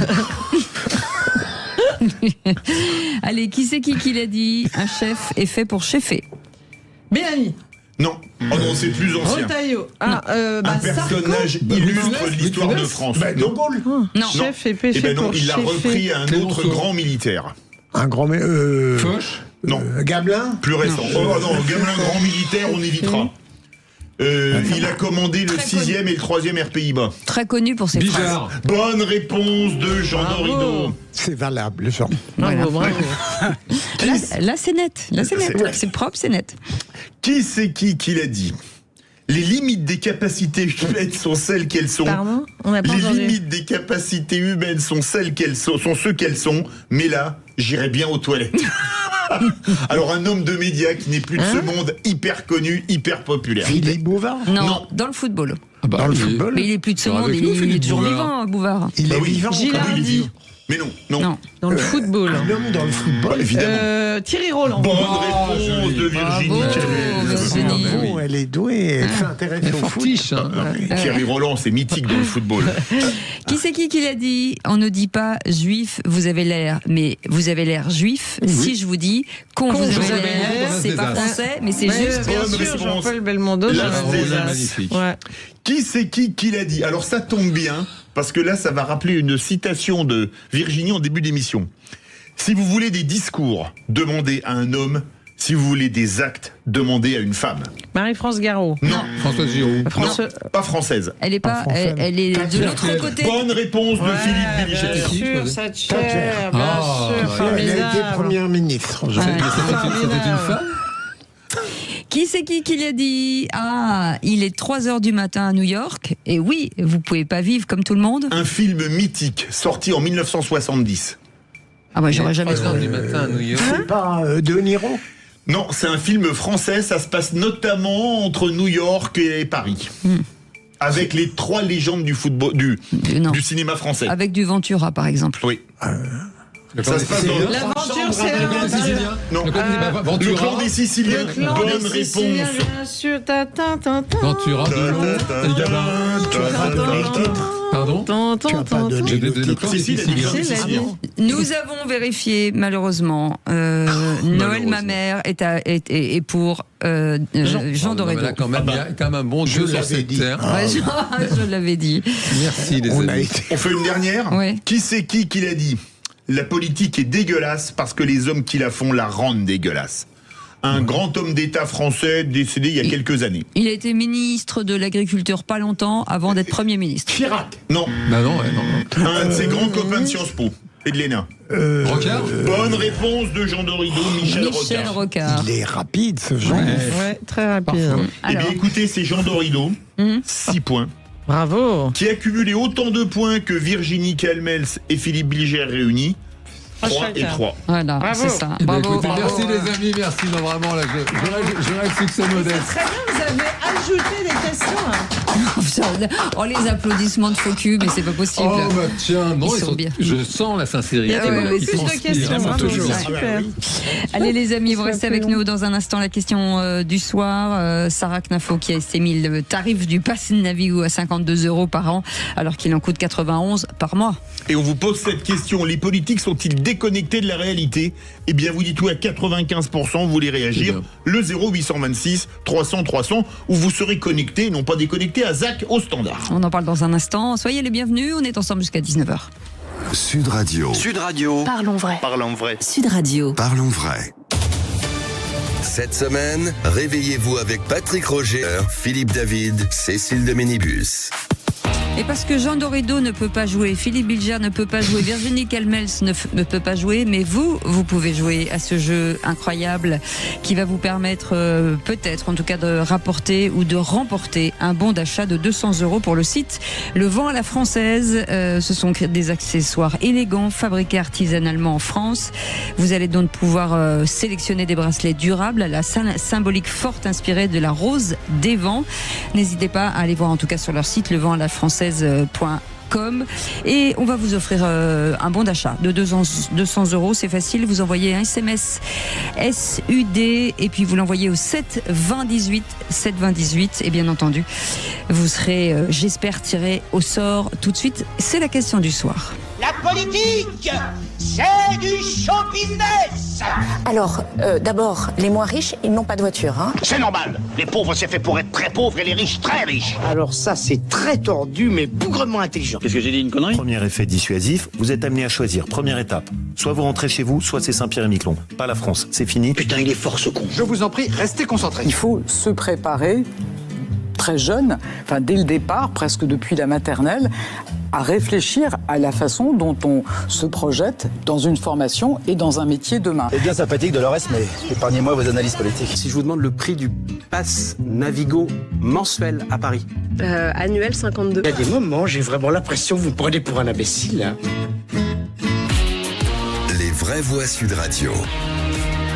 Et Sarah Knafo a estimé le tarif, donc je le disais, du pass Navigo 52 € par an, alors qu'il en coûte aujourd'hui en réalité 91 € par mois. Oui, on vous pose cette question, les politiques sont-ils déconnectés? Vous dites oui à 95%. Oui. Vous voulez réagir? Le 0826 300 300. Et c'est Jean-François qui est avec nous de Sabonnières. Bonsoir Jean-François. Bonsoir. Bienvenue. Bonsoir les prévoits.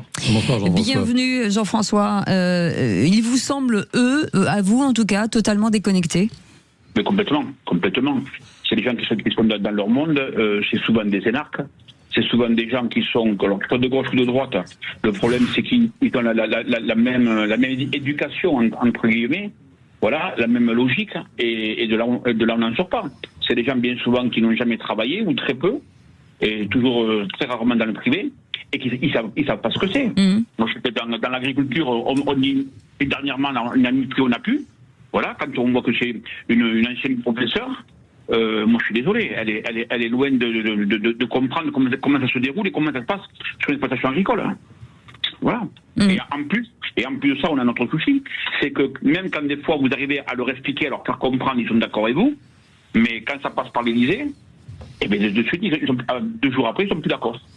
Vous pensez, Jean-François, que quelqu'un qui se présente, en tout cas dans une ville, devrait être au point sur tous ces sujets-là? Mais c'est un minimum. C'est un minimum. Aujourd'hui, on a le reflet aussi un peu de la société. Quand vous voyez à l'Assemblée ce qui se passe, quand vous voyez les gens qui à l'Assemblée, bon, vous voyez qu'aujourd'hui, cette année, c'était flagrant. Ils nous ont prouvé qu'ils n'étaient pas là pour nous, ils étaient là pour eux. Et tous ces politiques, bien souvent, ils montent en politique, c'est pour des raisons personnelles. Oui, on va faire commenter Philippe David. Vous êtes d'accord avec Jean-François, j'imagine? Pas spécialement sur Sarah Knafo, mais on se rappelle de Jean-François Copé, le pain au chocolat. On peut l'écouter d'ailleurs. On va l'écouter. Mais combien? Ça débat avec Julie. Ça dépend des globalement. Ça dépend des tailles. Non, écoutez, ça dépend des tailles. Je pense que ça doit être aux alentours de 10 ou 15 centimes d'euros, peut-être. Oh là, non, c'est plus que ça. 1,10 €. Oui, mais ça c'est symptomatique des gens qui, alors peut-être qu'ils n'ont pas le temps, qui vont jamais à la boulangerie, etc. Non, mais ils payent rien.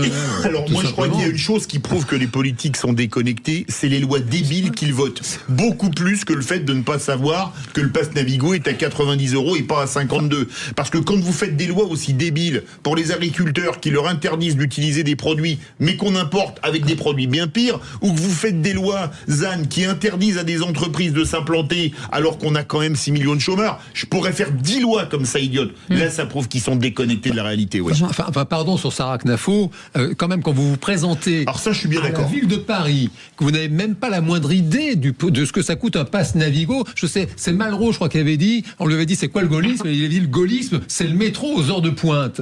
Et elle qui se réclame de l'union des droits. Tout transformer en transport en commun, on essaye de tout transformer en... c'est un fait qu'il y a une incitation très très forte à prendre le transport en commun dans toute l'île de France et d'avoir au moins une idée. Enfin, je veux dire... Jean, je suis pas du tout d'accord, je vais vous dire pourquoi. Parce que je suis maman, et donc je peux vous dire que le pass Navigo de mes enfants n'est pas le même prix que le pass Navigo d'un adulte, que la contribution pour les salariés, comme vous le savez, elle est divisée par 2 parce qu'il y a la contribution employeur, quand vous êtes sur un plateau de télé et qu'on vous pose une question un peu à brûle-pourpoint, dans le cas présent, là, la question c'est quel est le prix du pass Navigo mensuel. Donc quand elle répond annuel, moi j'accepte complètement l'idée que ce soit un lapsus. Elle a dit que c'était un lapsus, mais la question était bien posée pour un prix mensuel et pas annuel. Et moi pour mes enfants c'est moins que 50 €. Et en plus à Paris, je vais vous dire, c'est encore pire que ça, puisque Madame Hidalgo, elle a fait la gratuité des transports pour les étudiants et vous êtes remboursé par la mairie. Donc tout ça pour dire, je finis juste le raisonnement, c'est que je pense que cette question elle est purement anecdotique, que si on veut piéger quelqu'un, on piège absolument n'importe qui. Ça peut être le pain au chocolat, ça peut être... Mais le nombre de sous-marins nucléaires. Mais là, ça peut être plus grave, le nombre de sous-marins nucléaires pour Madame Royal qui prétendait être présidente. Mais je veux dire, c'est quand même assez anecdotique. Et surtout, il y a beaucoup de tarifs et beaucoup d'interprétations. Et moi, si je peux me permettre, je finis juste là-dessus, je trouve beaucoup plus grave qu'un monsieur Delogu, qui est député, ne sache pas qui est Pétain, et que je pense que la déconnexion, elle est aussi dans l'absence de culture générale d'un certain nombre de personnes, et je pense que Sarah Knafo répondrait mieux à des questions de culture générale que monsieur Delogu. Philippe David. Je dis un mot, je suis bien d'accord que c'était la question. Philippe David, le Paris-Toulouse en train, ça coûte combien? Mais ça dépend, non, parce que je peux vous dire un prix, les prix vont du simple au quintuple, au sextuple. Donc parce que je sais, moi, donc parfois je peux avoir un billet. Le péage. Alors le péage, un Paris-Toulouse. Alors je peux vous faire encore un Toulouse-Bordeaux. Un Toulouse-Bordeaux, je crois que c'est aux alentours de 25 € maintenant. C'est parce que je demande. Alors un Paris-Toulouse, parce qu'il y a une partie gratuite. Alors comme ça fait longtemps que je l'ai plus fait. Mais vous voyez comme c'est compliqué. Et c'est pas être déconnecté, pardon, ce n'est pas être déconnecté, ça, de ne pas savoir quel était le prix qu'on a payé même il y a 15 jours. Dire que les politiques sont déconnectés, c'est impensif. On le dit depuis toujours parce qu'ils ont un métier très particulier au service des citoyens. On voudrait qu'ils fussent mêlés en permanence à la vie quotidienne. Or, contrairement à ce qu'on prétend, ils ne sont pas détachés de la quotidienneté. Et ce ne sont pas ces exemples qui sont dérisoires qui vont démontrer une déconnexion des politiques. En réalité, je pense profondément qu'ils sont connectés au peuple français, mais que les oppositions politiques, les fractures dans notre société font qu'ils ne voient pas et ne visent pas juste. Alors, si je peux Jean-François voulait parler, pardon. Après Jean-François. Oui, moi je vais vous dire un truc très simple, moi qui m'a beaucoup fait rire. Oui. C'est Madame Ségolène Royal qui nous explique que les jeunes qui font du rodéo dans les cités, qui volent les scooters et compagnie, on va en faire des cascadeurs. Et moi, Madame Ségolène Royal, qu'elle vienne un soir voir comment ça se passe dans une cité. Elle pourrait repartir. Ça, c'est de la vraie déconnexion. C'est vrai que c'était pas très malin. J'avais même fait un coup de gueule là-dessus. Pardon, pour répondre à Virginie sur cette erreur impardonnable de Sarah Knafo, il ne vous aura pas échappé, Virginie, que vous n'êtes pas candidate à la mairie de Paris. Non, ce que je veux dire, c'est... Bien sûr que les tarifs varient. Seulement, vous n'êtes pas candidate à la mairie de Paris. Ça dépend pas de la mairie, ça dépend de Île-de-France Mobilité. Sarah Knafo a fait l'ENA, elle a fait une école nationale d'administration. Mais c'est pas pour ça qu'elle connaît par cœur tout. Justement décider de quoi va coûter combien aux Français. Moi, je suis pas du tout d'accord là-dessus. Elle se trompe, mais d'une échelle de 1 à 20, c'est extrêmement grave. Quand elle a des connexions, c'est pas de 1 à 20, c'était un lapsus, c'était mensuel. De 1 à 2, ça peut être la prise en charge de l'employeur. Mais arrêtez de parler en même temps. Quant à ce fameux poncif, j'ai écouté les uns les autres. Donc là, j'aimerais quand même, puisque je suis l'un des rares, si je comprends bien, à considérer, à l'instar de Jean-François, que les politiques sont complètement déconnectés du réel. Ce n'est pas un poncif. On a des exemples à tire-larigot. L'autre jour, un politique qui avait, dans une pizzeria, payé 200 € par personne et qui dit, mais vous savez, à Paris, c'est les prix. Non, ce n'est pas les prix à Paris. On ne mange pas dans une pizzeria pour 200 € par personne. C'est pas vrai. Et ces gens-là, qui vivent avec notre argent, l'argent de nos impôts, ils perdent complètement les pédales et ils sont déconnectés. Jean, je voudrais dire une chose. Allez, ça sonne au standard. Le standard est prioritaire. Non, allez-y. Non, mais quand Ségolène Royal s'était fait piéger avec le nombre de sous-marins nucléaires, à l'époque, on en avait 6 de mémoire, on en a plus que 4, mais le président de la République doit pas savoir combien on a de missiles nucléaires en fonction, combien on a de rafales capables de voler. Même le ministre de la Défense n'a pas à le savoir. Ça, c'est les opérationnels de l'armée. C'est les petites questions, vous me passerez l'expression, à la con, pour que les journalistes se fassent mousser en disant j'ai piégé une telle ou un tel. Non, la déconnexion, je pense qu'elle est surtout dans le fait de ne pas avoir d'activité professionnelle avant, par exemple, de faire de la politique et de ne pas comprendre les mécanismes de plein de métiers et de la vie courante. Plus que de piéger sur des questions 826 300, c'est Émilien qui est avec nous. Bonsoir Émilien. Oui, bonsoir tout le monde. Bonsoir Émilien. Vous êtes le bienvenu. Vous vouliez répondre à Philippe Bilger. Et oui, j'ai bien entendu. Alors j'ai entendu avec pas en continu, mais j'entendais Monsieur Philippe Bilger qui argumentait le fait que les politiques soient quand même relativement connectés à notre société. Absolument. Quand Monsieur Valls estime le prix de pain au chocolat d'une chocolatine, par chez moi on dit, à 15 centimes d'euros, moi ça me choque en fait. Je suis désolé, les ordres de grandeur ne sont absolument pas respectés. On est d'accord qu'ils se trompent de fois 10. Comment vous voulez que ces gens-là puissent évaluer ce qui est nécessaire, quelles sont les lois et les règles et les décrets à mettre en place quand ils se trompent en termes d'ordre de grandeur pour les choses du quotidien? Mais ils se trompent fois 10. Je ne suis pas de votre avis et malgré le caractère très intéressant de votre remarque, ça part du principe qu'un président ou qu'un candidat devrait être omniscient dans l'ensemble des savoirs et des connaissances. Et non, il ne s'agit pas d'omniscience. Non, mais vous voyez, si on ne connaît pas... Attendez, si on ne connaît pas le prix de la chocolatine, il me semble que ça n'est pas grave par rapport aux aptitudes et aux qualités qu'on attend vraiment d'un élu. C'est quand même des gens qui décident. Attendez, excusez-moi. Non, mais s'il vous plaît, Émilien, est-ce que pour répondre à Philippe Bilger, quand vous dites voilà, il connaît pas le prix du pain au chocolat à 10 centimes, ça veut dire qu'il ne connaît pas la réalité des commerçants surtout aussi. C'est-à-dire que là, on lui pose la question pour un pain ou pour une chocolatine. Mais on aurait pu lui demander combien de questions aurions-nous pu lui poser qui répondent en termes de proportion en 10 fois différents. Mais j'imagine que la chocolatine, c'est révélateur d'autres choses.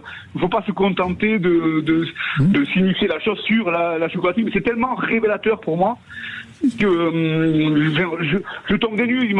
Vous voyez les proportions quand même, comment elles ne sont pas respectées. C'est bien que, pour moi, je suis professeur de maths. Donc, à un moment donné, il faut être pragmatique, il faut être cohérent, et il faut avoir du bon sens. Il a bien raison, Emilien. Là, x10, ça passe pas, ça révèle d'autres symptômes, d'autres mots qui, pour moi, je vais pas plus loin, en vrai, c'est très fondamental, mon raisonnement, qui, pour moi, révèle qu'il ne peut pas décider à ma place, ce monsieur. Ouais. Ok. Non, mais c'est pour ça que je disais, et là, ce qu'on entend aussi, c'est de dire comment on peut imaginer que un boulanger puisse vendre des pains au chocolat à 10 centimes. Ça n'existe pas, en fait, dans l'absolu. Et que derrière, on se dise, en fait, le type, il travaille pour rien. Enfin, il y a toute une chaîne dans cette question sur le chocolat. Sûrement, le fait qu'il ne sache pas le prix d'une chocolatine ou d'un pain au chocolat dans ma région, c'est dommage, mais la réaction d'Emilien m'inquiète un peu, mais je vais vite, parce que j'ai l'impression que ça va favoriser un mouvement qui va demander aux politiques, hommes ou femmes, de s'intéresser presque davantage aux choses du quotidien, certes importantes, mais dérisoires par rapport à l'important qu'ils ont à accomplir, plutôt que l'inverse. Merci beaucoup. Si je puis me permettre, je dirais... Non. Alors, on n'a plus le temps. Merci beaucoup, Jean-François. Merci beaucoup, Emilien. Vous restez avec nous. On fait une petite pause et on reviendra sur la question du soir. À tout de suite. Sud Radio. Sud Radio. Parlons vrai. Parlons vrai. Sud Radio. Parlons vrai. Continue à débattre. Jean Dorido est avec nous, docteur en psychologie. Philippe Bilger, Virginie Calmels, présidente fondatrice de Futurae, École supérieure des technologies de demain, et présidente de Croissance Plus, avec Philippe David, bien entendu. D'ailleurs, 0826 300 300 à partir de 19h, Philippe David, François-Louis Bourneau. On parle de quoi ce soir, Philippe ? On va parler de beaucoup de choses. Déjà, le harcèlement, notamment par les profs, avec le procès en appel de la prof qui avait a priori, alors elle est présumée innocente, aurait harcelé Eva L. C'est le procès en appel qui commence aujourd'hui, plus la mort de Camélia qui a été classée sans suite, avec une réaction pourtant du proviseur qui était surprenante. Vous avez été victime du harcèlement d'un professeur ou d'un membre du corps dirigeant d'une école. Venez témoigner au 0826 300 300. On vous propose d'autres sujets également, comme par exemple la suspension des allocations familiales en cas de litige, la fraude sociale, ou fiscale, surtout sociale. Vous l'avez vu, la fraude sociale ou pas, comme elle est dans l'actualité, mais la fraude fiscale aussi. Un seul numéro, le 0826 300 300. Et ce matin, Clémentine Autain, députée NFP de Seine-Saint-Denis et candidate à l'élection présidentielle, était au micro de Jean-François Aquili dans l'interview politique. Écoutez. Les vraies voix Sud Radio. Le pouvoir en place, qui est au fond de banaliser l'extrême droite et de prendre un nouveau bouc émissaire qui est la France insoumise pour disqualifier l'ensemble de la gauche, bien sûr.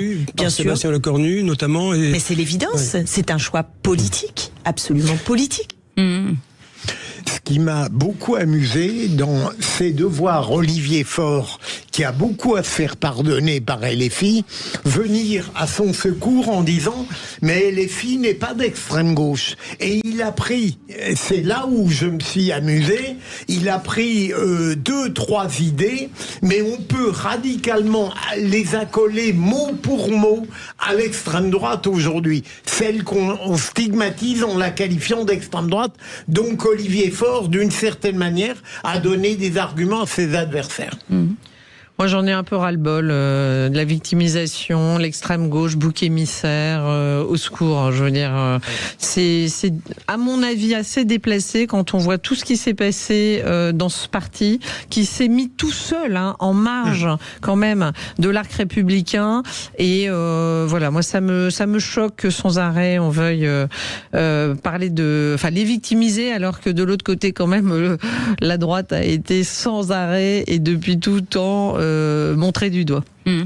Oui, c'est assez fascinant de voir comment à gauche il y a une espèce de solidarité vraiment, mais sans faille contre vents et marées pour serrer les coudes. Quand même, Madame Clémentine Autain, elle a quitté LFI. On sait quand même la mauvaise ambiance ultra toxique qui règne dans ce mouvement. Il y a eu le fameux livre La Meute, il y en a eu d'autres, et on sait à quel point les femmes notamment peuvent être extrêmement maltraitées dans ce parti misogyne, homophobe, et qui flirte parfois de façon extrêmement choquante avec l'antisémitisme. Et je m'étonne de l'entendre soutenir au micro de Monsieur Aquili ce mouvement. D'ailleurs, elle le dit, Philippe David, que pendant l'interview, leur prise de position pour dans le cadre du 7 octobre, c'est la raison aussi pour laquelle elle est partie.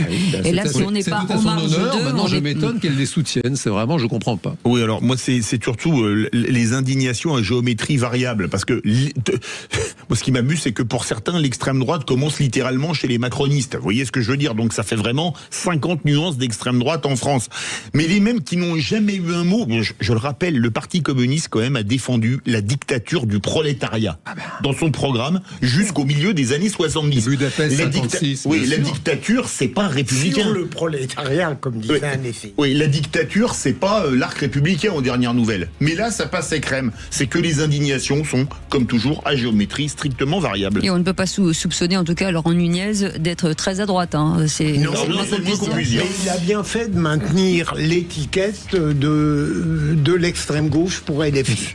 En tout cas, mes amis, merci beaucoup. Merci beaucoup Jean Dorido, docteur en psychologie. Merci beaucoup Philippe Bilger. Merci Virginie Calmels, présidente fondatrice de Futurae, École supérieure des technologies de demain. Je dis à chaque fois, allez voir sur le site parce qu'il y a vraiment des choses en tout cas passionnantes, et présidente de Croissance Plus. Dans un instant, Philippe David, François-Louis Bourneau et vous au 0826 300 300. Vous êtes jusqu'à 20h. Absolument. Et c'est tout le monde parle. Tout le monde parle au 0826 300 300. C'est open bar, c'est vous qui faites le programme. Allez, on arrive. Eh ben, vous êtes déjà là. On y retourne. Merci en tout cas à cette équipe formidable, et on vous retrouve, en tout cas moi je vous retrouve avec Philippe David demain à partir de 17h. Bonne soirée avec Philippe David et avec le restant de la grille bien entendu. Saxo Bank, l'expert de la bourse en ligne présente Sud Radio, les incontournables de la bourse.